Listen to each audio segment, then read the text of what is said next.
Hello everyone, my name is Ravi Kumar, Chair of the Infosys Foundation USA. Welcome to the first version of Infi Ed Talks. Today I have a very distinguished guest, Vince Bertram, who is the CEO and President of Project Lead the Way. Vince is a lifelong educator, as I call it. Started his education at Ball State University, where he graduated from. He's a resident of the state of Indiana. He's been a principal, assistant superintendent of schools, and then in 2011 he joined Project Lead the Way as the CEO and president. Thanks, Vince, for coming here, and thanks for talking to us, and also meeting up with all the teachers in the Pathfinder's second edition in Bloomington. Well, thank you so much. Thank you. I'm pleased to be here and looking forward to our conversation. Thank you, Vince. So, Vince, you know, I was actually reading your biography, and one of the things I was very fascinated about is you grew up the ranks, as I call it, within the education sector. So nobody knows education and the way it has to be better than you. In this journey, there has been an evolution of how you should teach in schools. We were just talking about how students have to be lifelong learners, and how teachers have to teach them how to learn, and then they become lifelong learners. So it's kind of evolved since the time you started as an educator to where you are today. So tell us a little bit about this journey, and tell us how education in the United States has evolved in K-12 schools. Yeah, it's a great question. I think there are a number of issues as we look at the workforce. Yep. If you go back 50, 60 years ago, we're graduating more students from high school today than any time in the history of American education.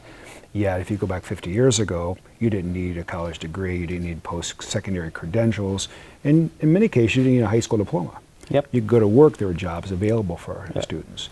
And then we started to make this shift. As the economy evolved, technology started to disrupt various industries, and we started to scale up in terms of the credentials and expectations. And then we kind of moved completely to the other side, where it was college for all. Yeah. Right, and we opened access for all students in higher education. Yeah.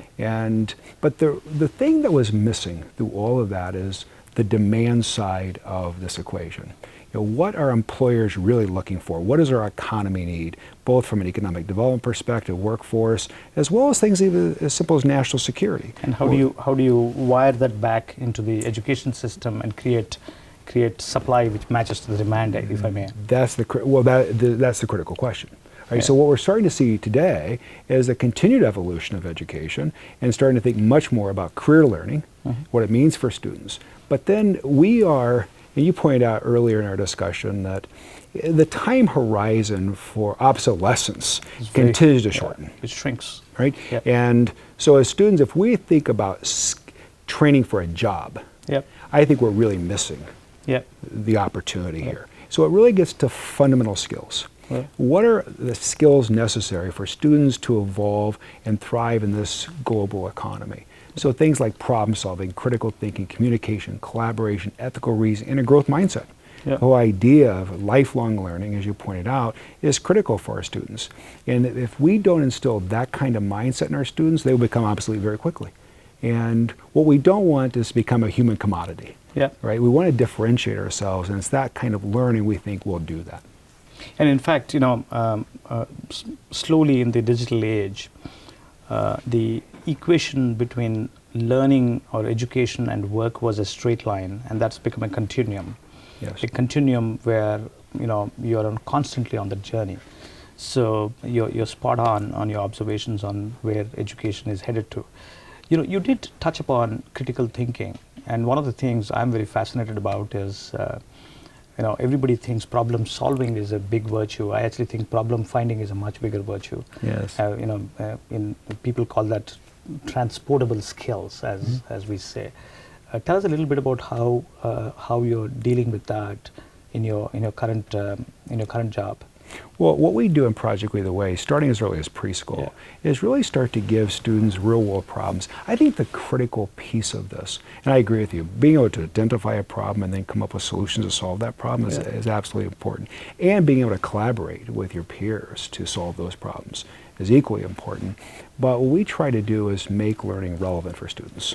It's too easy to create worksheets, and we can come up with all kinds of formulas we want students to solve, but when we give them real-world problems, things that are relevant to their own lives, all of a sudden learning becomes very exciting for them.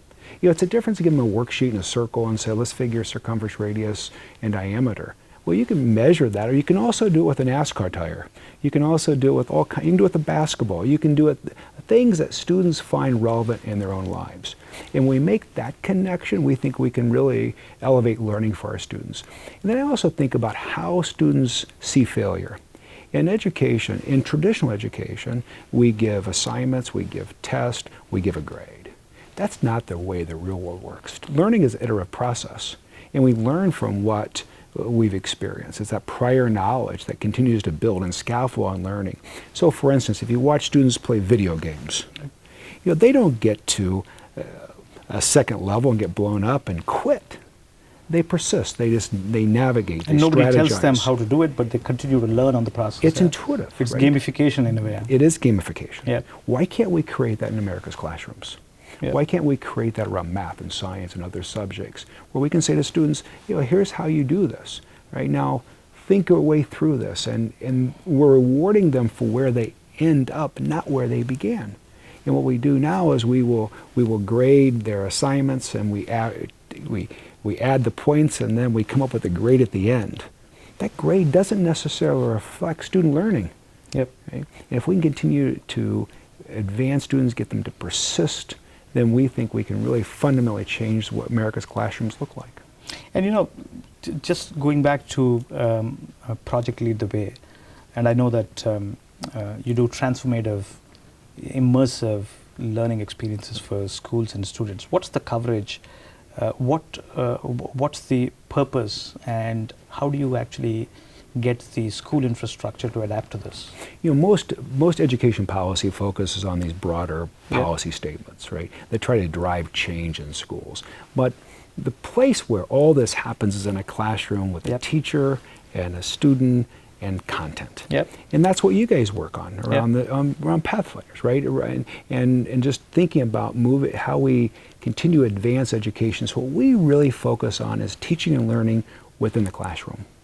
We think about teacher professional development, the student experience, and what we want that to look like, as opposed to the broader structural school reform type of measures we see most states engaging in. And how much is the coverage now, in terms of how many schools have you covered? This coming year, we're going to be in over 13,000 schools. 30,000 schools. And we're looking at millions of students. And is there a target you're looking at in the next few years? Yes, all students.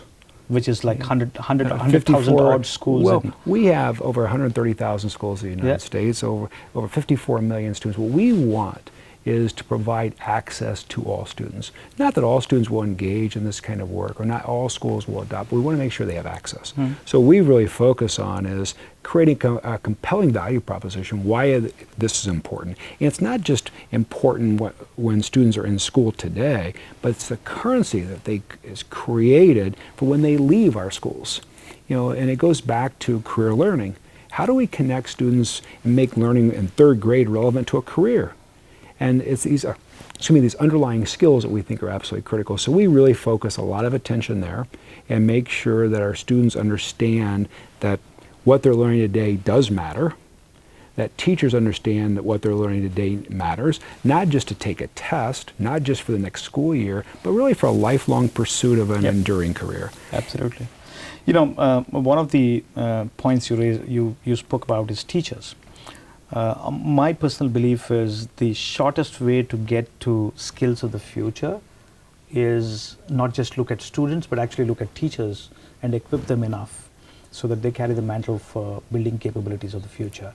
What does Project Lead the Way do for teachers? Well, we're doing similar to what you're doing, right? In that we believe the teacher is the absolute critical piece in all of this. at all levels. And what we have done in the United States, which I think has been a disservice to our country, is that we have villainized teachers in many ways. We've looked at outcomes, we've looked at assessments, and then we've come to the conclusion that teachers aren't effective. I just don't believe that. I believe most teachers are very good, right? But we have to give them the skills and support they need to continue their own learning. And you think that has been ignored for a while?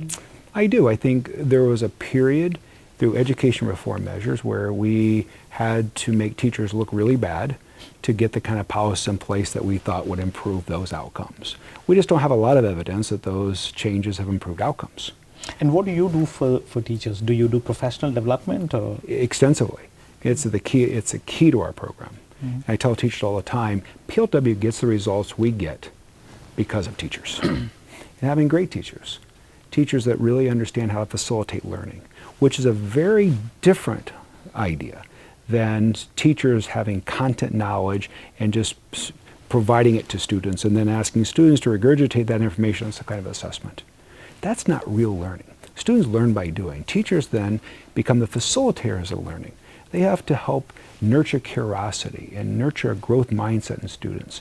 We want students asking teachers questions in which they have no idea what the answers are. And I tell teachers all the time, if you believe that you have to have all knowledge, right, the learning is capped in that classroom based on one person's knowledge. When students ask questions, if the answer is, I don't know, or go look it up yourself, then we have a real problem. If teachers understand, two examples I give, it's like, why do companies invest billions of dollars a year in R&D? Because you're trying to answer questions that you don't have an answer to yet. Yep. You're trying to solve big problems. Why do we have research institutions? Why do we have some of our nation's brightest people at research universities investing in research? In fact, just to add to that, companies like Infosys invest heavily on training because there's a gap in what we look at when we go to schools and hire. We go to colleges and hire graduates and undergraduates, and we find a gap. Yes. And therefore, we actually invest 8 to 12 weeks of training. Yes. Well, see, we've never believed that a high school diploma or a college degree is a proxy for skills. Yep. Right? It can be a proxy for other things, yep, but not for skills. Absolutely. Right? So we have to help build those skills. So if we can think about the skill development at a much earlier age, the other key piece of all this is that when you look at the economy and where it's moving, in STEM-related jobs, careers that require certain kinds of skills. If students aren't developing those skills over time, we have dramatically limited their access to some of the most prosperous careers in our economy. Okay? If you get to middle school and high school and you don't believe you're good in math or science, think about the careers that are absolutely shut off to those students. And they go to college and they pick college majors, not because there's great demand for it, but because they don't want to avoid things that they think are hard. And they would pick up ones they're comfortable with. They absolutely do. They have one course in high school, they think they like it, so then they're going to spend the rest of their career doing it. Or they're going to invest $150,000, $200,000 in a college major that doesn't yield any kind of return on their investment. And we want them to be able, from an early age, start to see the career opportunities available to them and the skills required to thrive in those kind of careers. And we can do that starting at a very early age. We're not asking students in third grade to pick a career. We're asking them to become knowledgeable about the opportunities available to them where they can make informed choices. Yep. Yes.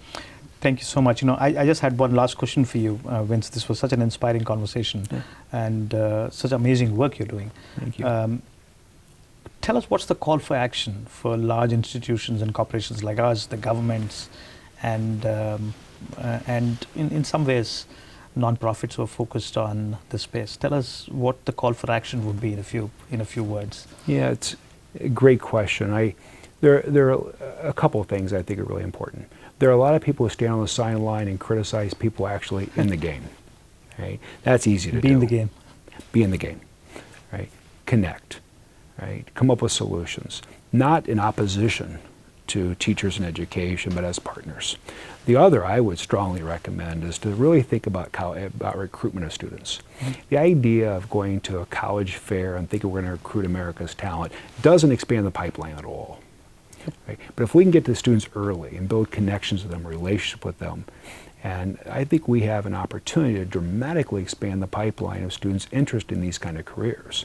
And it can happen. Think about, and I use the example often of college recruiting for athletes. They don't wait until students graduate from high school and then have walk-on tryouts. Yep. They're recruiting in middle school and early high school, building connections with them, relationship with them, and trying to attract them to their university. Yep. Right? And they never get to game day and say, I don't have enough players. I don't have the skill I need. Maybe I need to continue to advance that skill, but they have a roster, they have a team.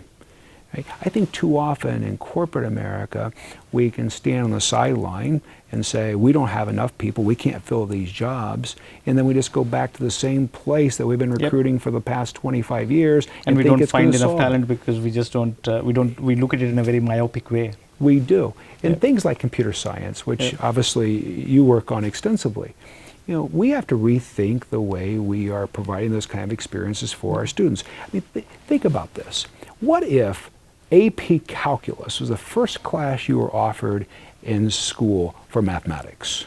Most people would think that's ludicrous. What if we were to start instrumental music or sports in high school? People say you have to start early and build a foundation for these skills. Why would we think it's any different in computer science? You're bang on. In fact, just extending the thought, Vince, we experimented with liberal arts talent in technology jobs.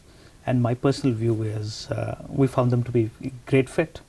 It's a myth that only STEM education can be a part of the digital future. Of course, deep programming needs STEM skills, but applying technology to businesses is a much bigger virtue. And that needs capabilities in design, capabilities in liberal arts, capabilities in humanities. And we think the digital skills of the future will actually bridge that gap. And that's what we are very excited about. Yeah. Well, you look at what we do in PLTW. All this is about integrated learning. Yep. It's how does everything connect? See, we could argue and actually make a strong case that STEM education is the foundation for everything. Right? It connects to the arts. You think about the technology we use in the arts, from acoustical panels to sound and the flow of sound and set design, rigging, all this is engineering. It's technology. It's the center of all of it. We make computer graphic interfaces. We make cameras. We do all of these things. We manufacture them. And then we bring the creative side of this with technology, and we can make amazing things. And we have demonstrated that. But helping students understand that connectivity, it's not this bifurcated system. It's not teaching things in isolation, but rather seeing the whole integration of learning across every discipline. Yep. Thank you so much, Vince. That was such a wonderful conversation, very inspiring. I'm looking forward to partnering with you in some of the great work you're doing in Project Lead the Way. Thank you again for being a part of Pathfinders this year. You're welcome. Thank you for all the work you're doing. Appreciate it. Thank you so much.